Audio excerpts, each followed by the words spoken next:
Si vous vouliez empêcher l'Afrique de devenir une superpuissance, vous n'auriez pas besoin d'inventer une nouvelle stratégie.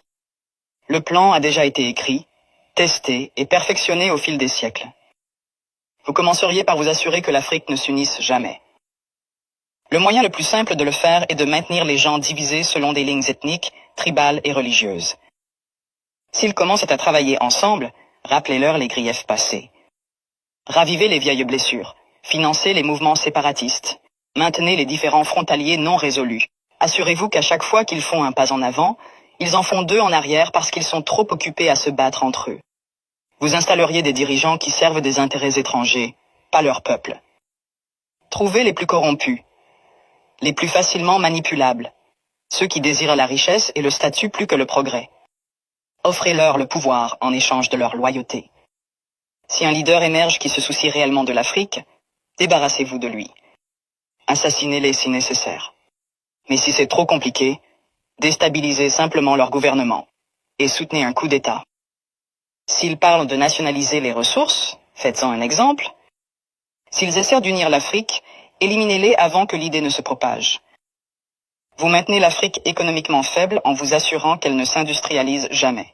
Laissez-les exporter des matières premières, mais ne les laissez jamais les transformer eux-mêmes. Contrôlez les mines, les champs pétrolifères, les minéraux rares. Gardez-les à vendre à bas prix et à acheter cher. Si un pays essaie de se libérer et de construire ses propres industries, sabotez-le. Imposez des sanctions, déstabilisez sa monnaie. Financez l'opposition locale, faites s'effondrer son économie. Si cela ne fonctionne pas, orchestrez une guerre civile.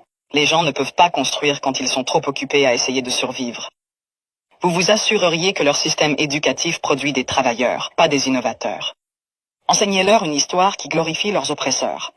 Faites-leur croire que leurs cultures sont primitives, que leurs ancêtres étaient des sauvages, que leur avenir dépend de l'approbation étrangère.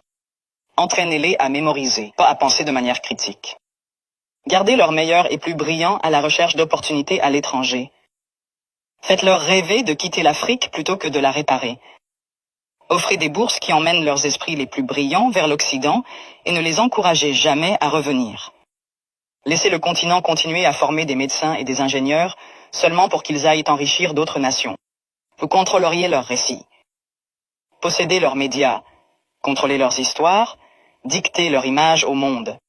Faites-leur croire qu'ils sont corrompus, sans espoir, éternellement en crise. Inondez leurs écrans de pornographie de la pauvreté et de zones de guerre. Montrez-leur des publicités caritatives qui leur font croire qu'ils sont impuissants, sans l'aide étrangère. Minimisez leur réussite. Transformez leur victoire en incidents isolés. Si un pays africain développe une innovation révolutionnaire, attribuez le mérite à un investisseur étranger. Si un dirigeant africain met en œuvre une politique réussie, présentez-la comme une anomalie plutôt qu'une preuve de compétence. Vous vous assureriez qu'ils restent dépendants, les noyer dans la dette. Offrir des prêts avec des conditions impossibles. Les forcer à tout privatiser pour que des entreprises étrangères possèdent leur eau, leur électricité, leurs terres. Lorsqu'ils luttent, leur donner juste assez d'aide pour les maintenir en vie, mais jamais assez pour les rendre autonomes. Utiliser des œuvres de charité pour créer une culture de dépendance plutôt que de résilience. Les faire penser que l'intervention étrangère est nécessaire, qu'ils ne peuvent pas résoudre leurs propres problèmes, qu'ils ont toujours besoin d'aide de l'extérieur. Vous supprimeriez leurs forces militaires. Maintenir leurs armées faibles, leurs industries de défense inexistantes. Leur vendre des armes pour qu'ils se battent entre eux, mais ne jamais les laisser développer une technologie militaire de pointe.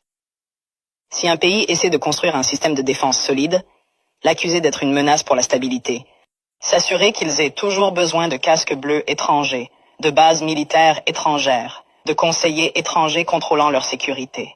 Les garder vulnérables à l'invasion, aux coups d'État et à l'ingérence étrangère. La formule est simple. Diviser, corrompre, exploiter, désinformer, contrôler. Les maintenir en train de se battre entre eux. Les faire regarder à l'extérieur pour des solutions. Les garder pauvres, dépendants, en insécurité.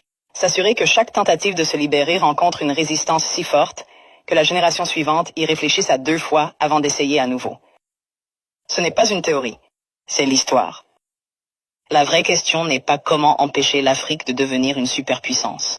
C'est comment l'Afrique peut briser le cycle, malgré tous les efforts pour la maintenir à terre.